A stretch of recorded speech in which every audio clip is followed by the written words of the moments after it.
Ya Əli, mən heç vaxt sənə qarşı müxalif olmadım. Sənin əmirlərindən çıxmadım. Sənin dediyin söz mənim üçün qanun oldu. Baxın, ailəni möhkəmlədən əsas prinsiplərdən biri budur. Ailə daxilində ki, münaqişə başlayır, nə vaxt başlayır? Tərəflər bir-birinə müxalif olurlar. Ər bir söz deyir, arvad bir söz deyir və vətəndaş müharibəsi başlayır. Bu müharibədə böyüyən uşaq nə olacaq? Özü də itaətkar olmayacaq. Özü də ailə dəyərlərinə riayət eləməyənlərdən olacaq. Baxın, Əli ailəsində münasibətlər bu cür tənzimlənirdi. O, subordinasiya gözlənilirdi. O, belə deyək ki, kişi qadın yeri özünü göstərirdi. Kişinin kişi yeri var idi, qadının qadın yeri var idi. Kişinin kişi səlahiyyəti var idi, qadının qadın səlahiyyəti var idi. Bunlar hamısı öz yerini tutmuşdu. Ona görə də ideal bir ailə modeli formalaşdı və bütün cəmiyyətə nümunə olacaq bir ailə quruldu.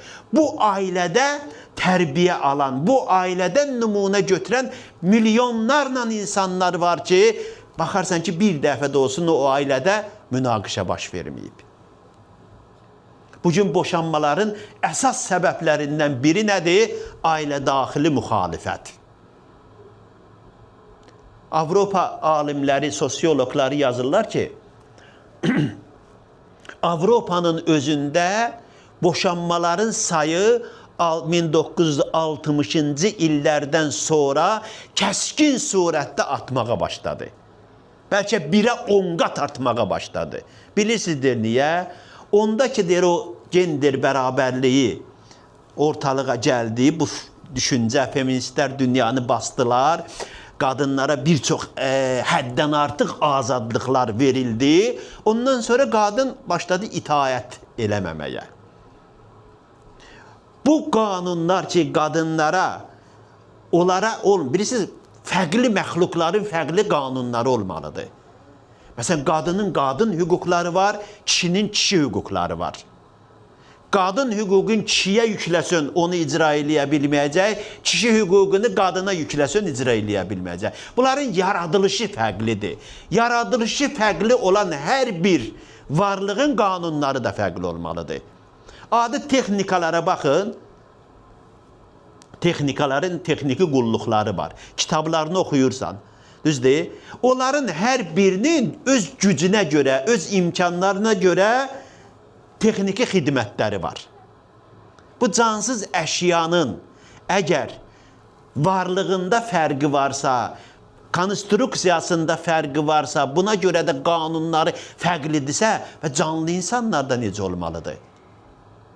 Həqiqətən də canlıda da fərqli olmalıdır. Ona görə kişinin hüququ ayrıdır, qadının hüququ ayrıdır. Bunları gətirib bərabərləşdirəndə bu hüquqların icra mexanizmində çat əmələ gəlir, problem əmələ gəlir və bu zamandır ki, ixtilaflar başlayır. Ona görə də ailə daxilində o bizə yaradanın qoyduğu qanunlara müxalifət olmamalıdır. Hər kəs öz yerini tutmalıdır. Bu müxalifət meydana gələndən sonra ailə münasibətlərindəki bu böhran vəziyyəti yaranmağa başladı. Ona görə xanım Zəhra salamullahi aleyha buyurdu ki, ya Əli, mən heç vaxt sənə müxalif olmadım. Ona görə də Əli əleyhissalamın və Fatimə Zəhra salamullahi aleyhanın qurduğu ailə institutunda onun məzunlarını biz görürük, öz davamçılarında bunu görürük və qeyri tərəfin, onlara qarşı tərəfin institutlarının da məzunlarının acı aqibətini görürük. Ona görə də əziz Əhl-i Beyt həvəskarları, sevərləri daha doğrusu, biz Əhl-i Beytə olan sevgini qəlbimizə hopdurmalıyıq ki, fərdi həyatımızda, ictimai həyatımızda onlardan layiqincə nümunə götürə bilək və onlara layiq davamçı ola bilək. Allaha and verək izzətinə, cəlalına, böyülüyünə ki, bizi bütün rəftar qaydalarımızda Əhl-i Beyt razı olanlardan qərar versin inşallah.